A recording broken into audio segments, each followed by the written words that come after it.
Time for the 49ers Rush Podcast.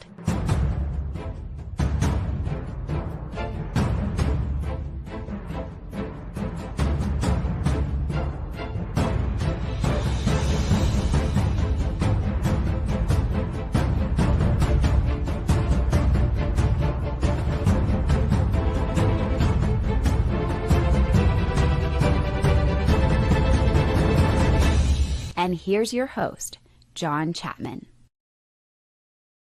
What is going on, faithful? It is Thursday, and I'm not flying across the country, and it's not Thanksgiving, which means I'm happy to be here with the man himself, Coach Ant, 49ers cutback, the legend, the guru. We've got to get the what is it, Apollo Creed list of names. We've got to get these implemented. Ant. How are you doing today, man? I'm doing well, yeah. Usually I'm a one-name guy. I mean, I even shortened my name to Ant. And then all of a sudden, start getting all this stuff going on. Yeah, I can't handle the Apollo Creed, all the different names that he had. It was phenomenal. That character's one of my favorites, just because of the arrogance at which he was. But he was pretty darn good, too. So I kind of like that reference. I'm a huge Rocky guy, so I love that you're coming with that. All I can hear now is Living in America. That's all I can hear. Rocky IV, he's putting on a show. I love it. Hey man, maybe we have finished the Living in America song and we know what comes next in Rocky IV. Perhaps that is where we are. The Ivan Drago has come to lay waste upon the 2024 49ers, but I don't think it's as doom and gloom as it feels. I forget which coach it was. I was like, I don't think it's doom and gloom. But I don't think we're really quite there. The 49ers definitely not where they want to be. We're going to talk about, again, if you've never joined us for a coach approach on Thursdays, we spent the first half talking about things we noticed on the tape as, former coaches, whatever, things that jumped off the screen. And then the second half, we try to channel that around what we want to see moving forward, because I think there's a very clear path to victory this Sunday. Not that it's an easy game. And with the injuries, obviously, who's playing, who's not playing, that's going to add to it. But I think that there is a clear path to victory against the Bears. We're going to be talking about that in the second half. It's just, man, can the 49ers do the game plan? That's what it's going to be. So shout out to everybody joining us. RTP, the man. What's up? We got Kevin in the house. I freaking love it. JD, he says, man, I'll be working from home today, catching a live show. That's what's up. And he finishes his comment with, are there any good long snappers we could draft in the second round? Might dramatically improve our special teams. If we did draft a long snapper, we would not only have the highest drafted kicker in the NFL, we would not only have the highest drafted punter in the NFL, we could also have the highest drafted long snapper in the NFL, despite, I would argue, being the worst special teams unit in the NFL. What is your take? Should you ever draft a long snapper? Ant? Never draft a long snapper. I mean, as somebody that's seen long snappers come out of the woodwork, there's all these guys are sitting at practice in high school, long snapping all day long, looking for an opportunity. We know a long snapper that went and played at Fresno State and played with Derek Carr. He's roommates with Derek Carr, and he could handle it. So even he knows you don't draft anyone. Come on, you never draft a long snapper, but third round comp pick, long snapper seems like what's going to happen, especially because, let's be honest, Tabor Pepper needs to lock in. His snaps were not very good this season, and last week lock it in. Not very good. Lock in. Let's go. My first coaching special teams duty was long snapper. I was a long snapper in high school. I was the backup long snapper for 3 years. I played a couple games, but anyway, I like long snappers. I do think it is time to move on from our current long snapper. Has not had the best of years. Maybe that changes soon, but we'll see what happens there. But yeah, special teams, yikes. So let's go and give me something positive. Give me something you saw on tape this past week or past 2 weeks that kind of, hey, this is something the 49ers can build on, or this is a positive, because we got to have something positive. I really love the way that Kyle Shanahan came out and attacked with the running game. He went to the counters really early, and we've seen the aggressiveness from the Packers. They were going to motion a lot of guys. They were going to get downhill quickly. They were attacking the 49ers when they were running things on the play side. And so he said, you know what? We're not even going to fool around with this. We think the Bills are going to do the same thing. And they caught him in it. and they were able to get some nice creases for Christian McCaffrey. And I thought the running game looked pretty good there. Of course, it ended up fizzling out, but I liked that thought process is let's go ahead and let's adjust and let's take advantage of what the defense is going to give us. And I thought Kyle Shanahan did a really good job with that. And it only comes if you have the blocking that you can get on the front. And I thought that Ben Barch and Jalen Moore did a really good job, a lot of good runs coming from the left side.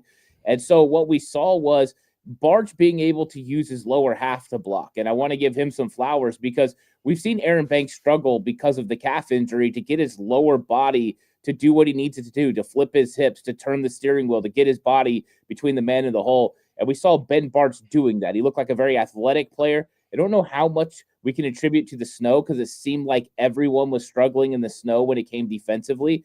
But I thought that was a big factor in this game, and I love seeing that from the running game. And I'd love to see Kyle do that more. He's going to have to figure out some things to get Isaac Guerendo going. I love Israel Abanikanda. That was a nice pickup as well. But I think they got to do something to get Guerendo going, and maybe using the defense's own aggressiveness against him would help.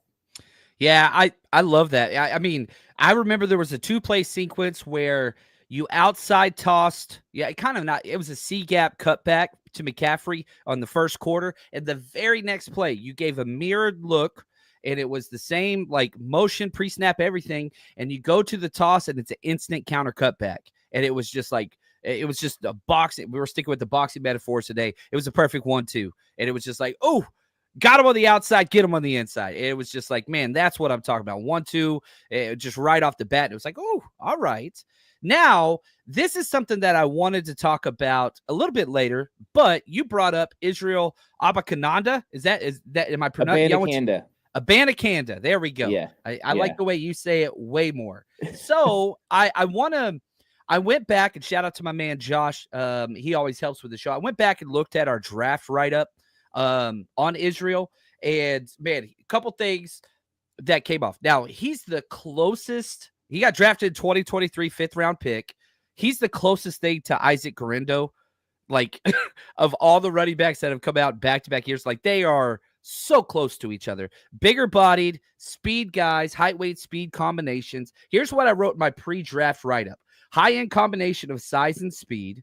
Great at noticing when there's space to bounce outside, prefers to bounce outside, needs to break more tackles. Even though he did break a lot of tackles, if he doesn't get his speed going, he's not going to break a tackle. He has to get going, that momentum going before he can do it. Does not run to his size, loose running style, needs to be more decisive. Vision is a question mark, knows where the chains are on every play, one-cut runner.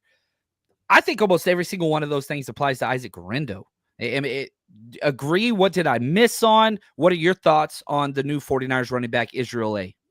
Yeah, what's really interesting is this is one of my guys. Like, this is one of the ones that I was a huge fan of. I knew he fit the system, and of course, when the Jets selected him in the 5th round, it made a lot of sense to me. He's a little bit of a long strider when it comes to running the football, but the thing I liked about him the most was the one cut and go fit what the 49ers want to do, and he's very fall forward type of player. There's a forward lean to the way he runs. On contact, he'll fall forward, get the extra yard or two. He's not as explosive as Isaac Guerendo. Guerendo definitely has a speed advantage over Abanikanda, but what you're going to get is a player that has a lot of potential, and depending on how he's developed over the last 2 years with the Jets, his vision could be a lot better, and this could be a guy that fits really nice as a 1-2 with Guerendo, two young players, and Abanikanda is 22 years old. This guy is way younger than everybody else. So this could be a long-term look for the 49ers as well. Let's take a look at him, see what happens, because we have some running back decisions to make moving forward. But I like the move overall, and he was one of my guys that I definitely like coming out of that draft. Yeah, I had a 5th-round grade on him. He went in the 5th round, pick 143. I think that's where he was. He was waived by the Jets December 2nd. We picked him up December 3rd. And so it was like, would we have picked him up if, we didn't have the injuries, not one, but 2 injuries? Yeah, I don't know.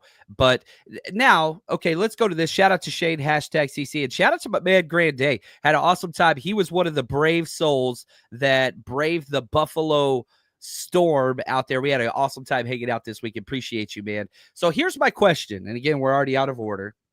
How do you see the running back depth chart working out this week? What is the pecking order that you have just for this current game against the Bears, not long-term with the guys that we have in our stable. It's Isaac G, number 1. Who do you have getting those number 2 reps this week? I think it's Patrick Taylor. I mean, the fact that he's been with the 49ers all through training camp, most of the regular season, and then on the practice squad, Kyle will feel comfortable with Patrick Taylor being out there. And comfort is a huge thing for Kyle. I think that Abanikanda is going to have to work his way in. And I think that there will be some opportunities for him here and there. I don't know how much he would carry the ball this week. Probably not until next week with the Rams. Maybe that gives him a better opportunity. But I don't know what the verbiage is compared to what the Jets were running. If it's very similar, this could be an early adjustment. But Bobby Turner is going to want to get his claws on this guy and figure out what exactly he can do. And until then, Kyle's going to go with the guys that he understands and feels comfortable with. So Patrick Taylor will be 2, and I would actually argue probably Debo would be 3 for this game, and then they would go Abanikanda after that. More special teams for Abanikanda as they kind of figure him out and figure out what he can do. And once they know, then I think he will overtake Patrick Taylor because he's way more dynamic in a bunch of different areas than Patrick Taylor. Patrick Taylor's kind of just more consistent, and that's it. Yeah, and it's funny because, Shanahan and Turner, they want that huge home run.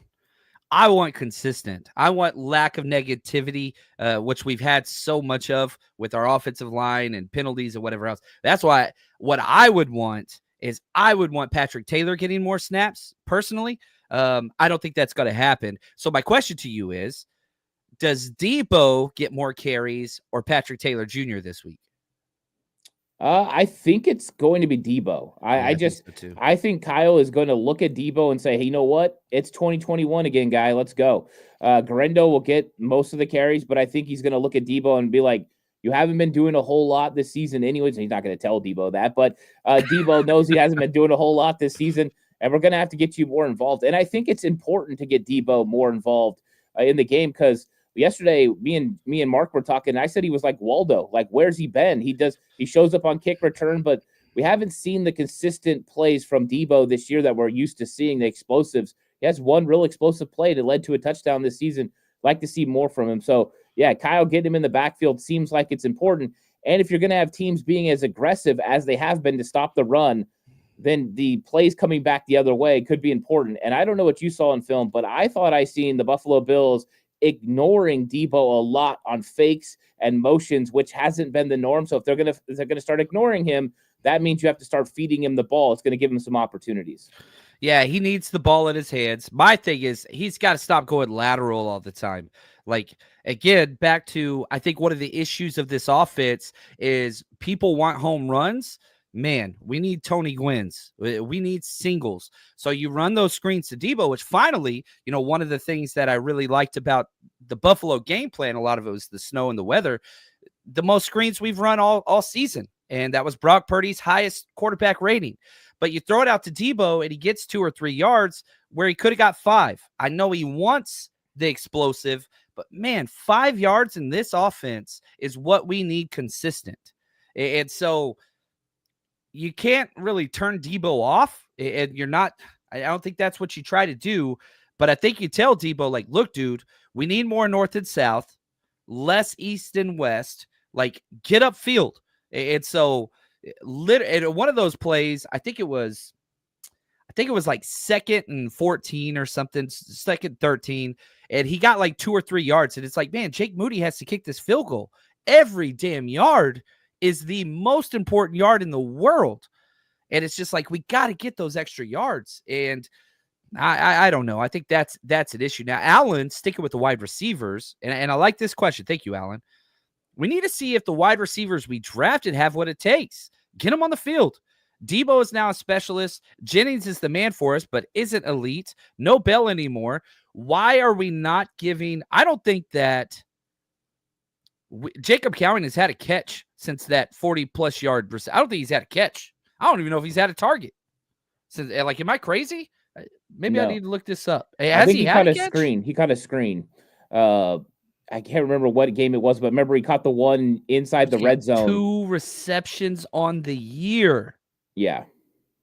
That's it? He's only had targets in 1 game? God. Oh, my God. I'm disgusted. Well, I'm not sure Buffalo was really the game to showcase Jacob Cowing because he can't block with the best of them. Yeah. There was a play where he was in and he went in motion and he ran a vertical route. In fact, it's the Brock Purdy fumble. And he opens things up for Juwan Jennings. Juwan Jennings is open. That's where Brock Purdy's going with the football. It's going to be a clear completion. Those are the things Jacob Cowan can do because of the speed. But they just don't feel comfortable with his level of understanding this offense, whether it's lining up wrong, which he did a lot in the middle of the year, or it's the blocking. And that's unfortunate. And maybe he'll step up in the remaining parts of the games and maybe he'll get a couple targets, but they've got to also get the ball to Ricky Pearsall. And I think that's something that would help this team out if they could start distributing it a little bit more. Right now, it seems like it's just Juwan that they're working through. And I get it. He's the ex-receiver. That's what they did with Brandon Ayuk. I get it. He's that guy. He's earned that right. But they need to spread the wealth out a little bit. Yeah. And but my thing is this. Jacob Cowan got one snap. You're down 25 points. You're on the road, back-to-back blowouts. Why not? Why? What? I don't understand. I don't get it. Now, Pearsall, he had 35 snaps. Debo had 36. He's out there, and he was open a couple times, but man, he might have had the worst footing of any player for either team. He was slipping all over the place. But it's an issue. It is an issue. And I saw somebody in here bring up Florio in the chat. I will never speak on that guy. So, sorry, guys. That dude has no credibility whatsoever. He just makes stuff up.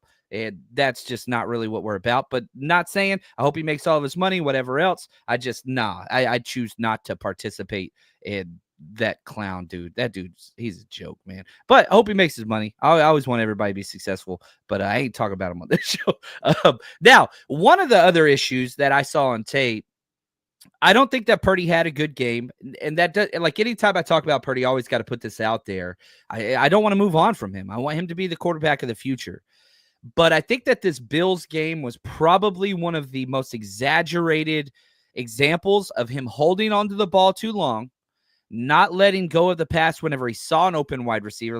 Even if we're just talking Juwan Jennings, man, there were 3 or 4 times where Jennings was wide open and Brock held and patted the ball. I don't know why he's doing this patting the ball so much now, to where whenever he finally did throw it, now it's a contested catch. He got one of them and he dropped another one, but it's man, Juwan Jennings was open several times early, and it's almost like Brock Purdy was waiting for him to turn around because of the footing perhaps, but it did seem like it exaggerated the amount of time that Brock Purdy seems to be holding on to the ball. He's not gripping and ripping it, right, to use the Shanahan phrase. Is that something that came across in your film study as well, Coach? Oh, yeah, most definitely. That's one of the things that just kind of jumped off the screen was Brock Purdy.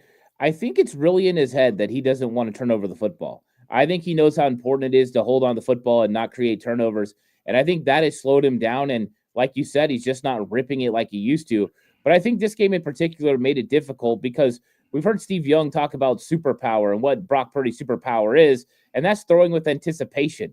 Well, you can't throw with anticipation if you don't know where your guy's going to be as they're sliding in and out of their breaks, trying to get their route to where they're supposed to be. So that kind of made him change the way he had to throw the football. So then he has to wait for them to get open to make sure they don't fall, and then he was just late on it. So I think it threw off the timing of Brock Purdy to wide receiver, and I laughed a couple of times because even on a 3rd and long, they ran a deep out pattern to Juwan Jennings, and you can see Juwan Jennings gets an extra 1.5 yards deep because he's sliding around like he's running on ice, and it's this is just craziness. Brock Purdy's not going to be used to this weather. Anytime over the rest of his career they play in these types of conditions, it's going to be a problem, and that's just what we know. But how often are they going to play in these conditions? It's not very often that you get a rain game or a snow game for the 49ers, and I think that's something to consider as well. Yeah. Are the issues with Brock Purdy holding the ball in wet weather a concern for you? Yeah, I think it is. I think wet weather in general is a problem for Brock Purdy right now. Just seeing the open hand throws, the ball coming out and no real pressure, but he just can't keep a grip on it. I think that is a concern. I think the question is, how many of those games is he going to see per season? Is it 1 or 2? What's he going to do for the other 15 games? And you're just hoping those weather games don't happen in the playoffs. But for the most part, January football. Right. And last year, the Packers game, first half, he struggled a little bit. But once he got rolling, they were able to get it done and do enough. But if it's sunny outside, Brock Purdy's going to do pretty good usually. Oh yeah. I'm a big. I have to keep saying this. Like, I love Purdy, but man, I counted like 5 or 6 ducks.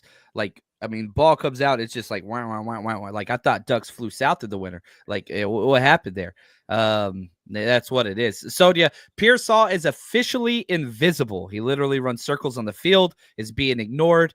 No, he's open, and even on the play where he fell down, Ricky Pearsall was wide open for 4 seconds. Brock sees it, waits, throws it, duck comes out of his hand. He tries to make an adjustment, busts his butt. So it was bad on Pearsall, but that dude was wide open for multiple seconds with nobody 10 plus yards in any direction. Now, we'll see. Something's got to change. And the one thing that I will say that I did like, and this is a props to Shanahan, there was one play where Debo was out, Jordan Mason was out, CMC was out, and he went with what we've been talking about on the show. I want the Debo CMC backfield, except it wasn't Debo CMC. It was Isaac G and Ricky Pearsall. And guess what? It worked for a touchdown, the only touchdown of the game. Like, it was the same play that we've ran for 3 years now, and we put it on the shelf. No clue why. You did a fake zone read with Pearsall. Buffalo fell for it. Why the hell would you hand it off to Pearsall like that? And then you hit Garendo on a backwards pass. It allowed your guys to go block it downfield like it was an awesome wrinkle. It's like, man, where's this been? So I did like that Shanahan did not allow the personnel to dictate, oh, I can't run this play, I got to scrap it. He called the play, and that was without Debo and without CMC. It was just Pearsall and Isaac G. So hopefully we keep doing those things. We're well along in the year, so Isaac G should know the playbook. Little worried about pass protection and his responsibilities there. If I'm Buffalo, I'm blitzing like crazy. But we'll see there. All right, let's go back to you, Ant. Give us something that you saw on tape that stood out to you that perhaps you didn't notice right off the bat. Yeah, it was personnel groupings for defense. First I'll start out with a good part of it was I've been clamoring over the last 2 weeks, especially for the 49ers to pull off a linebacker and put an extra safety on the field in third and long situations. And they did. Deshaun Gibson would come out there sometimes and cover the tight end, which I thought was a nice addition because he handled that last season and did such a great job. So that was something I liked. I'm still calling for them to go to more dime when you get third and really long. Let's get these guys that are cover guys out there and make it a little bit easier for the coverage. They can all tackle, especially if it's, one of these bigger corners. They're capable. So I've been going there. But also there was some bad personnel groupings. The Bills are running extra offensive linemen, and the 49ers are in nickel. I couldn't figure that out. It's like, let's go big on big. Let's bring in an extra defensive tackle. Got to keep Nick McLeod out there at all situations, and he's pivotal to our success. That's what it looked like on film. It was very frustrating to see. And I would literally say, wait a second, is that McLeod? Like, that's how my breakdowns were going. And I just couldn't figure it out because they were getting an offensive lineman one-on-one with like Jair Brown or one-on-one with McLeod and getting huge push on the edge. And I think that was a real problem in this game. So Sorensen's got to figure out the personnel groupings on what these teams do. And I think the problem is the adjustment in game. He just can't adjust on the fly. It's like the old adage old coaches used to do is we didn't practice it, so we can't do it. And it's like, no, you can. Go freaking do it. And I think that has been the problem. Personnel groupings really got Nick Sorensen in this one. Yeah, well, I mean, it's not like we gave up 220 yards rushing. Oh, wait a second. Let's put out our worst rush defense group out there. But to be fair to Nick Sorensen's credit, he's been working on counting lately, and we didn't have 12 men out there. So that's a props. That's an adjustment. He's getting there. Spent some time with Sesame Street in the count. He's getting there. Now, here's the problem. They're out there, like you talked about it, with extra offensive linemen and tight end. And two of my least favorite things I've ever heard on the sideline as a coach or a player. I'm calling the right defense. You're just not executing. That's number one. You got to make adjustments. If you're getting beat, you got to change. And then number two, like you said, we haven't practiced that, so we can't do that. These are grown-ass professional athletes. You can draw it up on the damn board. You play Thanksgiving football, you tell your little nephew, go 10 steps that way. He's going to do it most of the time. These guys know what the hell they're doing. They played in multiple fronts. Nick Sorensen is the only one that doesn't know what the hell he's doing, and it's become more and more obvious every single game. More busted coverages, and man, I don't know how the hell that is possible. It just keeps coming across. Back-to-back 35-plus point games. Yikes, man. It's so bad. So a Niners fan put this out there. Fire Sorensen, get a legitimate DC. Either you, John, or Ant would be a better DC than Sorensen. Now, Ant, you're more positive than me, low bar. Are you, like, how would you handle this situation for the 49ers if you were in charge right now with Sorensen? What would you do? Yeah, I think the way that Kyle's handling it right now is kind of letting this thing play out. I think that, you don't want to make a wholesale change right now for the effect it could have. You're trying not to spiral completely out of control. So this is one of those times where maybe you want to put more influence on Brandon Staley and say, hey, look, we got to make something happen. Maybe Kyle sneaks into a couple of meetings and finds out what's going on. But I think that they need to be more aggressive. I think a decision for Nick Sorensen is going to come at the end of the season. And depending on what happens in these next 5 games is going to determine whether he gets another shot or not. So this is one of those situations that he's got to prove it. I think he still has an opportunity to do so, and he might be getting some playmakers back. Dre Greenlaw, Talanoa Hufanga, some guys right there. Charvarius Ward finally came back. Now Demo. So maybe that will help. But if it doesn't, the 49ers could address defensive coordinator in the offseason, which I don't think Kyle really wants to do. Going to his 3rd defensive coordinator in 3 years, that's not what you're looking for. So we'll see. I think that they've got to figure some things out. And one of the things, and I want to know what you think about this, John, is I really think the 49ers need to start forcing the issue. They need to get up there and be more aggressive with everything they do. Less off coverage. They need to get up there and be physical at the point of attack. Go big when you need to go big. Just be hyper aggressive with everything and put the onus on the offense. Yeah, I really wish we would do more press cover 3. I know the NFL has moved away from that since the Seattle 3 and all that kind of stuff that they did there. But, man, whenever you just telegraph off coverage 3 from the jump, from the huddle break, it's so easy to make your calls. It's so easy. You can show man and then go zone. Like, that's simple. But showing zone then going man, that's recipe for disaster at any football at any level. It's just bad because you're starting your players off in worse situation they should be in. Filthy Casual has this question. How do the 49ers improve the run defense? 1, learn how to personnel. That's simple as hell. 2, man, make it easier. So if you're going to commit to light boxes, which the 49ers are now, we have 6 and 7 man boxes only. That's pretty much all we do. Sometimes on rare occasion, 8 man boxes with a safety walk down.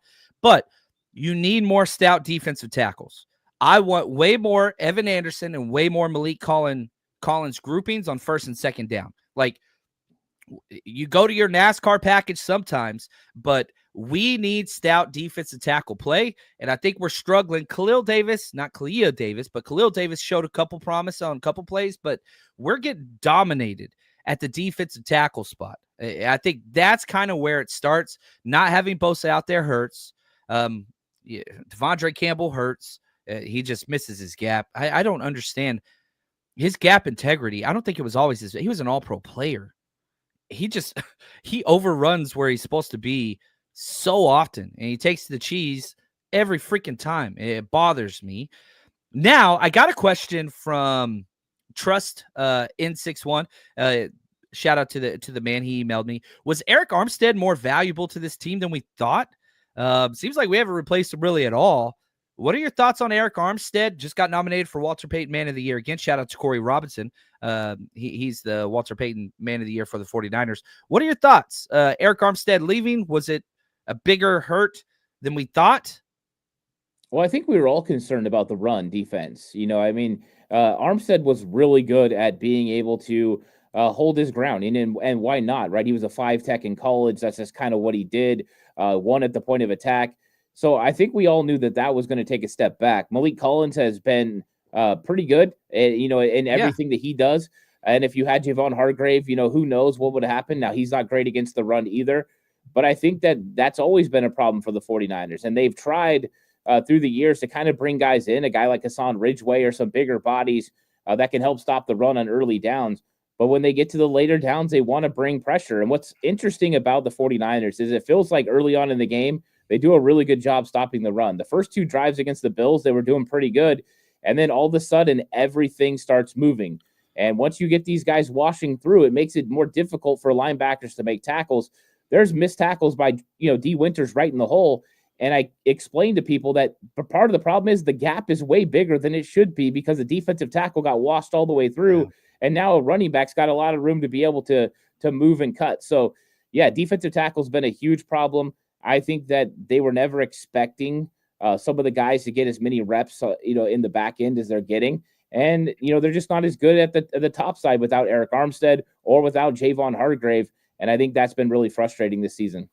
Yeah, and a lot of it too is we'll show like we could win early. Our game plan's fine. The adjustments don't exist. So what happens is, man, you're playing against Brady, offensive coordinator Joe Brady over there. He's a damn good coordinator. And so he goes to the sideline and he makes the adjustments. Okay, this is the way they're going to play this. This is how we're going to block it now. Second possession is going to work. Third possession is going to be better. And Sorensen ain't going to make no adjustments all game. Not first quarter, not second, not third, not fourth. And so you get out there for the first or second drive and you're like, look, man, let's just see how they play all these things. And then we're going to counter off all that.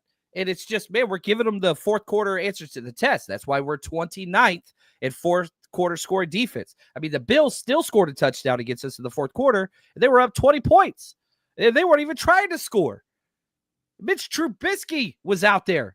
We saw Mitch Trubisky.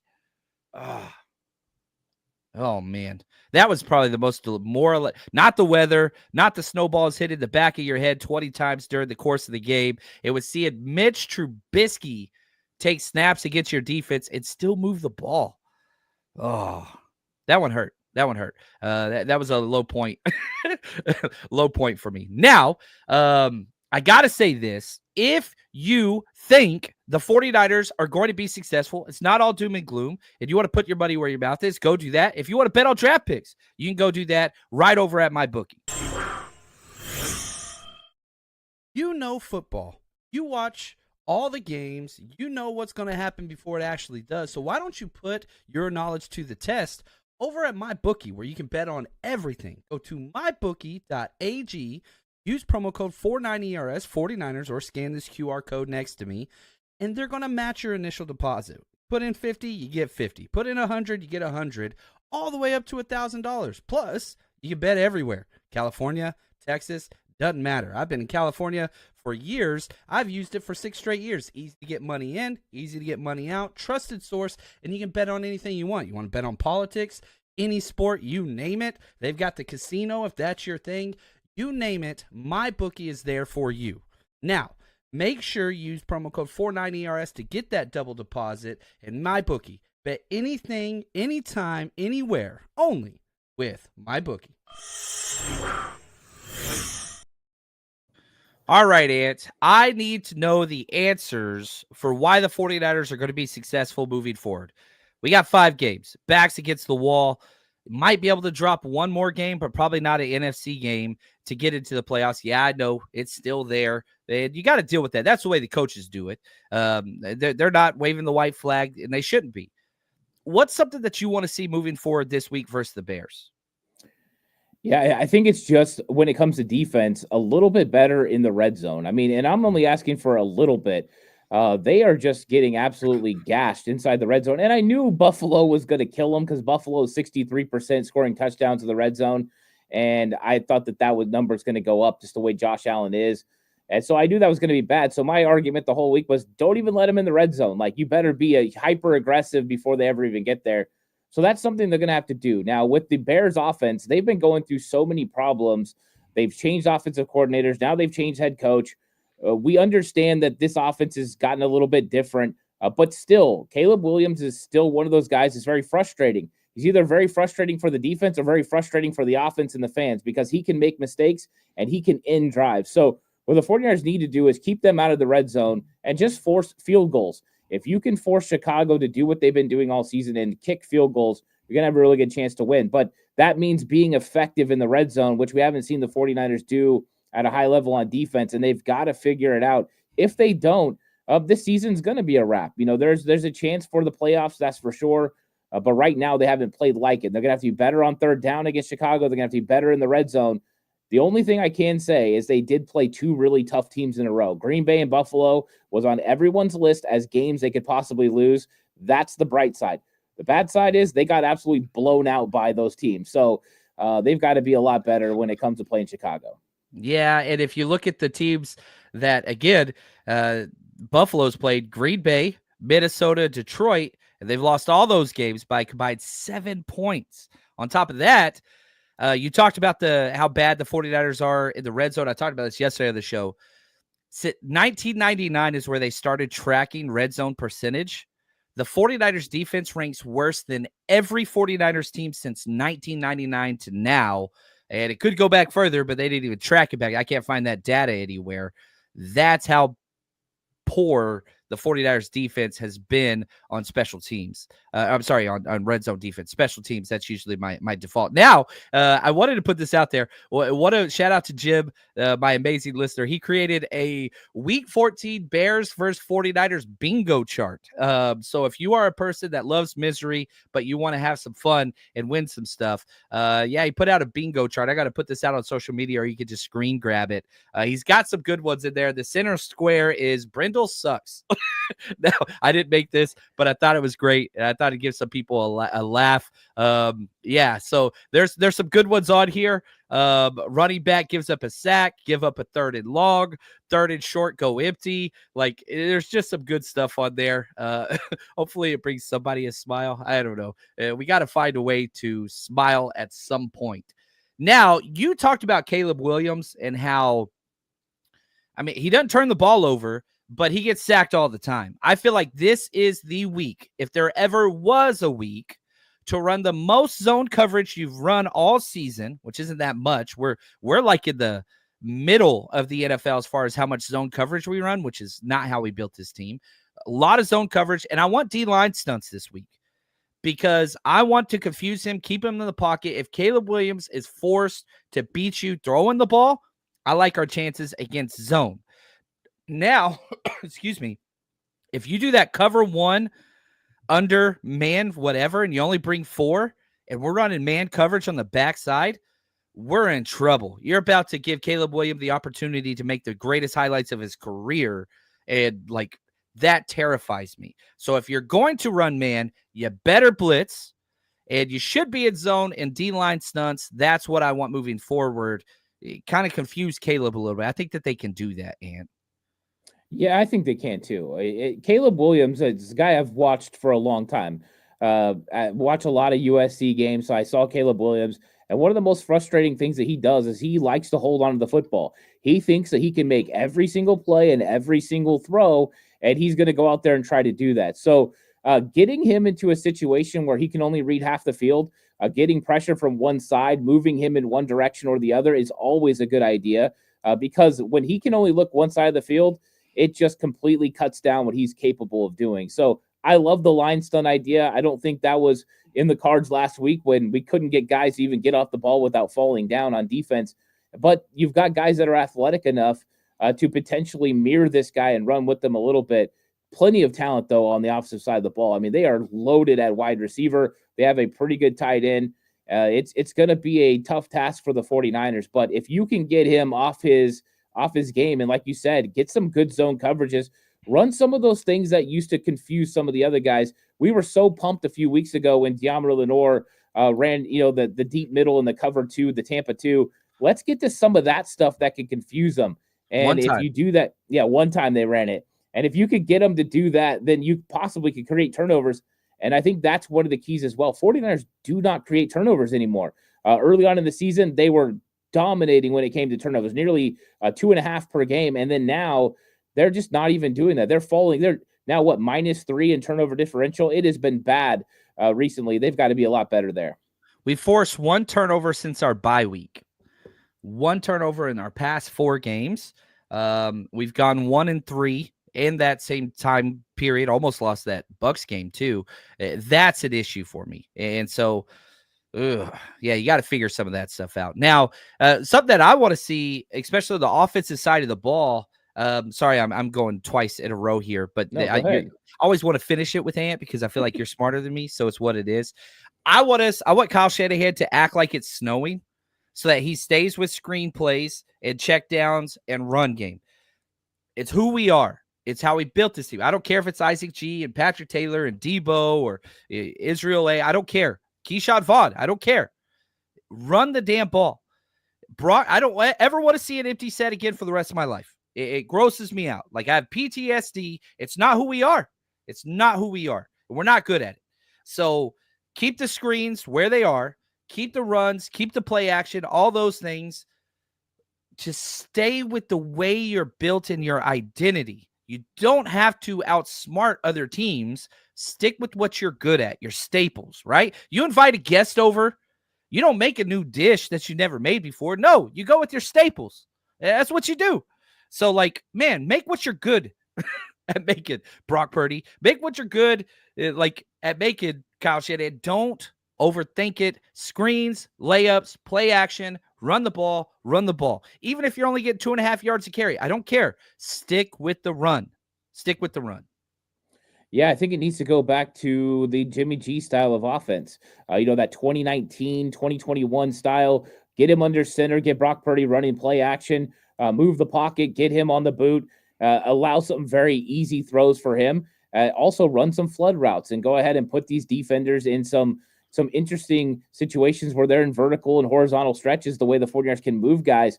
Create windows that way. I think that's very important. They're going to have to rely on the running game like you brought up. I think it's going to have to be unique. I think they're also going to have to add in some extended run plays, some of those swing passes, get some things out there, some quick screens.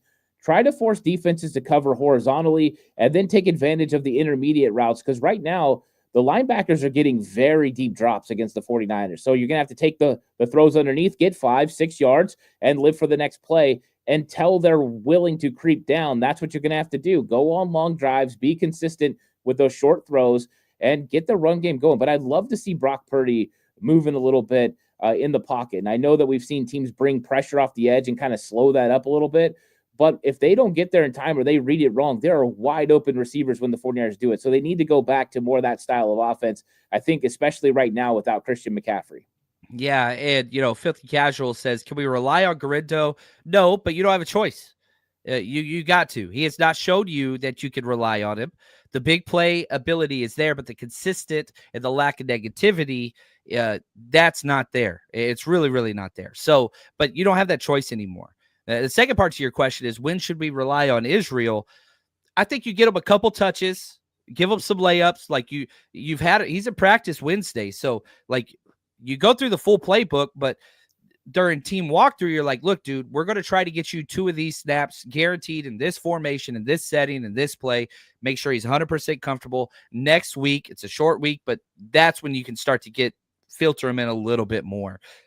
But you got to rely on Garindo. You got nobody else. You have to. Yeah, I don't know what else to say. Yeah, I think the place you might see Israel Abanikanda a little bit, maybe as a returner. Put him back there with Debo on kick return and see what he could do back there. You got to replace Jordan Mason anyways, who was handling that role. Garindo, now that he's starting running back, there's no reason to have him back there. So that could be a place terrible that he goes. Anyway. Yeah, he hasn't been good at it. Yeah. So, I mean, I think that there's a place for Abanikanda. I think you're right. I think it's the Rams game. I think that's probably when we see him get a few extra carries. So Garindo, Patrick Taylor, Debo, they'll probably carry the load. Would I love to see some Israel Abanikanda? I would, because I think he's got some potential. But they ain't going to put him out there until they're comfortable with him out there. And that includes him in pass protection, which we know is huge for Kyle Shanahan and Bobby Turner. Yeah, Patrick Taylor, Kyle Juszczyk. I would be shocked if we go back to the Kyle Juszczyk as our third down back some, which I didn't like and I don't like. But man, Isaac Garindo pass protection, which was like, he was graded so high. He was the best pass protected back in the draft. Man, a lot of brain farts this season. Okay. Give me another thing that you want to see moving forward. And then I want to move to a couple other questions we've gotten so far. Let's get George Kittle involved. You know what I mean? I realized that last week they had to use him a lot of times as that extra offensive lineman. The way the Bills were bringing in extra offensive lineman, the 49ers used George Kittle in that method. But now it's time to release this guy. You got to just let him go out there and start making plays. He had a distinct advantage against linebackers and safeties for Buffalo. He's going to have an advantage in this game against the Chicago Bears defense. And I think that they just need to get him the ball. They need to look to him on third down. I understand it's 3rd and Jawan, but Kittle's got to have some opportunities there. And let's get some looks to get him the football in space, because he's still one of the most dynamic players, and he's our real only red zone threat right now. they're going to have to get to him. And once they do, teams will try to take him away and double him, and that will open some things up for everybody else. So it's kind of one of those feast or famine. Feast until they take it away and then go somewhere else. So right now, I'd love to see George Kittle get more involved. I do wish he would have caught that tight end screen because I love those kind of plays for Kittle. Him in the open field, I think those are dynamic. It's at least 7 yards and usually more like 15 to 20. Yeah, I mean, he's got twice as many touchdowns as the next player on the team. Yeah, almost like having an all-pro player. You should highlight that. And not we have lots of all-pro players. He's the only one playing like an all-pro currently, and might be the only all-pro player on our team. Probably going to be Fred Warner. Not sure he deserves in the second half. I love Fred, but like I think we have one all-pro player on our entire roster this year, and I think it is just George Kittle. He might not even win that because of Brock Bowers. He's better than Brock Bowers, but yeah, let's go with the guy that is actually pretty damn good at football. Now, coaching attrition. The 49ers in the past have lost so many coaches.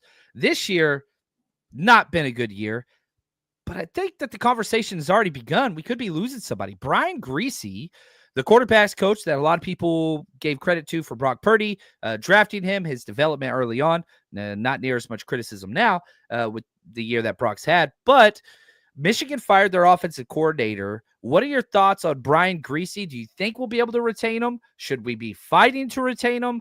Should he go? Where do you stand on that? Well, I think if he wants to be an offensive coordinator in general, he's going to leave the 49ers. There's no avenue for him to move up to be offensive coordinator. He stayed quarterback coach, and I think there's guys ahead of him still. And I think when you look at Kubiak, he's going to be ahead of him still in that methodology. So he's got to go. And I think that he probably will go. I don't know if this is the exact situation, but it seems like it makes a lot of sense. It's his alma mater and all of that. So that could be an easy transition. But if he's looking to do more as a coach than just be a position coach, then yeah, he's probably going to have to go from underneath the 49ers umbrella, get another opportunity, and then that could spark an opportunity in the league if he wants to come back to the NFL. So I think we could be seeing the end of Brian Griese this season. I almost thought it was going to be last season, but it was Kubiak that got the offensive coordinator job and not Griese. I thought his name would carry enough weight to get him a couple of looks. Yeah, the not calling the plays. Like I'm a big, man, where you got to go call plays somewhere.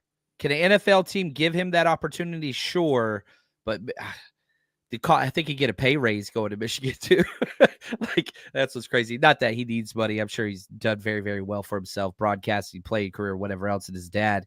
But yeah, I mean, there's going to be turnover. And I think all of us want coaching turnover at the defensive side. And I think there's a lot of criticism on the defensive position coaches. Like, what position have we developed outside of cornerbacks? I don't think we've developed any defensive linemen in the past 2 to 3 years. I don't think we've developed any linebackers in the past 2 to 3 years. Our safeties are playing the worst football that we've had at the safety position in a long time. Like, man, Bullocks, Holland, Kusaric, they're stalwarts. You've been on coaching staffs. Sometimes just because somebody's been there a long time doesn't mean they're effective anymore. Do you think that the 49ers should be looking for new blood on the defensive side? Well, the offense is a little bit different, but the defense is the issue right now. I don't think anybody disagrees with that. What are your thoughts on just retaining the same guys over and over and over again, despite having by far a bottom 5 defense in the NFL right now? Well, I think it's all about how you evaluate it. I think if you look at the coaching staff and you feel like they're no longer being effective, that's one thing. But are you also looking at it like, hey, we've had to skimp at this position. You've been trying to make a lot out of a little, and it's not working out. Maybe we need to get you more talent at the position. That's a little bit different. So I think it's kind of position by position. We've seen Johnny Hollins, create great linebackers. You get Fred Warner. You get Dre Greenlaw. And how much of that was him? How much of that was D'Amico? I think is an interesting question. You got a young guy like D. Winters. You're still hoping he's going to get better. I think that when you look at Daniel Bullock, I think you've seen a lot of really good play coming from Bernardo Green, and we've seen some young guys step up. Yammer Lenore completely on him. So he's not going anywhere. I think with Chris Kusaric, it's going to take a lot for them to move on from him. He's the most high-priced coach that they have. So I think that Johnny Holland could possibly be a conversation, but I don't think they're ever going to let that guy go. I think they just have so much respect for him as an individual, but they've got to go ahead and put their money where their mouth is and start kind of getting these guys to play up to snuff. Now, I would say that Chris Kacerek could kind of hang his hat a little bit on Evan Anderson and say, hey, look, it's an undrafted free agent guy that, is playing pretty well right now. Kalia Davis hasn't played terrible either since he's been healthy. He's gotten a little bit better. So there are a few guys you could possibly talk about that, but changeover on defense at position, it definitely can happen. I just don't expect it to happen. I do like KJ Wright. We were at training camp practices together. Like KJ Wright, the energy, like he's out there early. He's like, I'm a big fan of him. He's the linebacker kind of assistant right now. And so like, I think you have a plan in place. Not saying I want Holland gone. I'm not saying I want Kacerek gone. I'm not saying I want Bullocks gone. I'm just saying conversations need to be had. You have the 4th highest paid defense in the NFL. I know injuries are huge, but you're playing at bottom 5 defense consistently. So that's an issue. Papa J, appreciate the question. He says, is Kubiak really a legit OC prospect? Everybody wants the Shanahan tree, and he's the first guy that Kyle has allowed to call plays. He's got the name recognition. The brothers out there, like, at some point, don't be shocked if little Kubiak is going to be an offensive coordinator as well. I'd put money on it if I had an opportunity to do so. Eventually, he's going to be an OC somewhere, right? Whether that is this year, probably not, but yeah, I think so. I mean, you've seen Cliff get his opportunity with the New Orleans Saints, and we've seen, brothers. Look at the LaFleurs. They were both with the Shanahans, and they both got offensive coordinator positions, and eventually Matt LaFleur became a head coach. And we just don't know how good Clay Kubiak actually is, but I'm guessing if Kyle let him call plays in the preseason, he thinks he's pretty good and that he deserves an opportunity. At some point, someone will give him an opportunity. It's a lot easier to get an opportunity when your team's really good, so it might kind of hold him off being able to get an opportunity to be an O coordinator this year, but it's coming. It'll be either this year or next year. Somebody will take a chance because of the offensive scheme that he runs. Team nepotism for the win of the NFL, man. Like, let's just be very, like, I'm not saying he doesn't deserve it. That's all I'm saying. I don't know. I've never even talked to the guy, but I'm telling you, name recognition matters. Family ties matter. And this dude's got him out the wazoo. That's why I think it's going to go the way that it's going to go. So, fun show today, Ant. You are always incredible. Any closing thoughts or remarks before we end this show and go play the Bears? Yeah, we got to win. Let's go beat the Chicago Bears. 49ers got to go get something, done. I think everyone understands what this game means at this point. If they don't win, it's a wrap. There's no conversation about playoffs, no conversation about anything. And I think for a lot of people, they're ready to move on to the draft anyways. They've given up on the season. The old ball coach in me will not give up until mathematically I'm out of it. I'm just a competitor like that. So I kind of lock into that mindset. It's like, oh, you're telling me there's a chance? Okay, I'm gonna go ahead and keep going. People don't get that. And so, like, and I understand not everybody has played and coached and whatever, and like have your life and your income be revolved around this.